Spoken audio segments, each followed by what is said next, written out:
I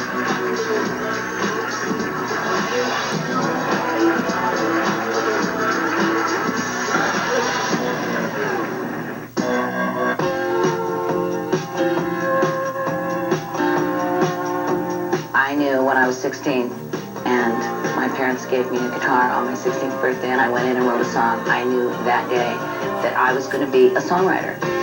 So I'm back to the velvet.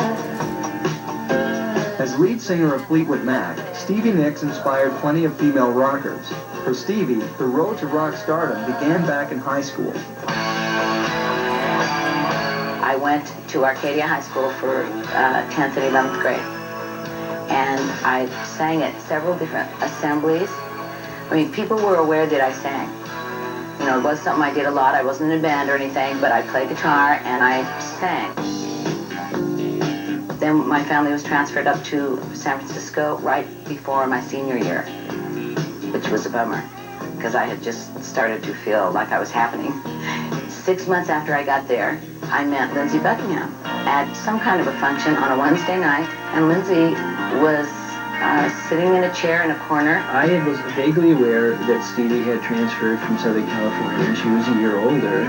And one night, knowing that she was a singer as well, I approached her and said, "Hi, how you doing?" and introduced myself and told her that I played guitar. He started to play California Dreaming. All the leaves are brown, and the sky is gray. And of course, I knew it, word for word, harmony for harmony. And I guess, I don't really remember how it started, but I must have just walked up and burst into song. So we sang the whole song together, and met, and went home. And I was aware of him, because I knew people that knew him, but I never really saw him again. I didn't hear from Lindsey again from the day I met him for 2.5 years. High school ended, I went to junior college.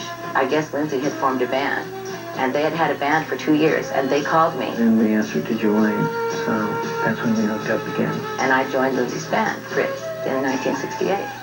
Where was I when you needed me? When I first went to practice at Lindsey's house, where I was learning the songs, I realized that Lindsey and I had something special.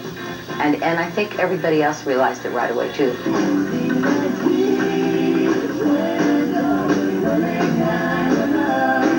We played 3 solid years, every week. Practiced every day and played every weekend. Everyone else had sacrificed school to be a rock star. They didn't care about my school very much, so I really had to keep my grades up or my parents would absolutely pull the plug on me.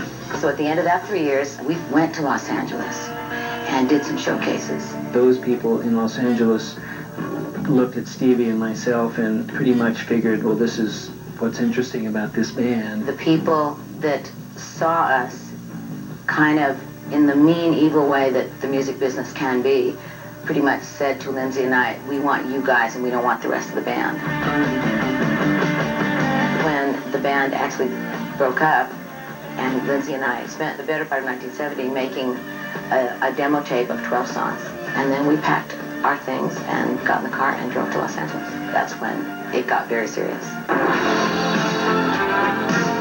In 1973, the couple recorded their first album, Buckingham Nicks. We made the record, we got to go to the big studio and really feel like we were on our way to the big time. Being as inexperienced as we were, we probably figured, well, you know, we've made it, we have this album, and it's going to come out, and it's great, and that's going to be it. Several months later, the album was dropped, so we really had no money.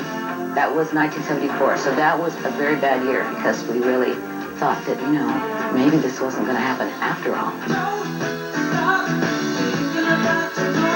New Year's Eve, 1974, Keith Olsen, the man who produced Buckingham Nicks, called us and said, I have Mick Fleetwood here, and he would like to talk to you because they need a guitar player. And they think Lindsey would be terrific.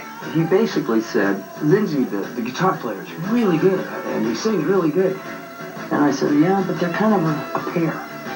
And he said, well, maybe we could take both.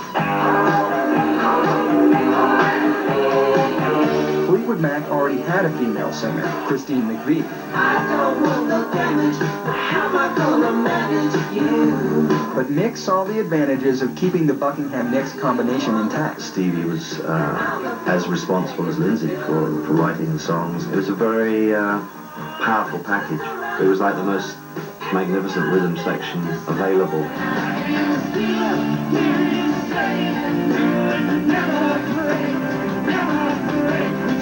We joined Fleetwood Mac the first day of 1975. Something in me said, you're going to be very famous. This whole band is going to be very, very famous.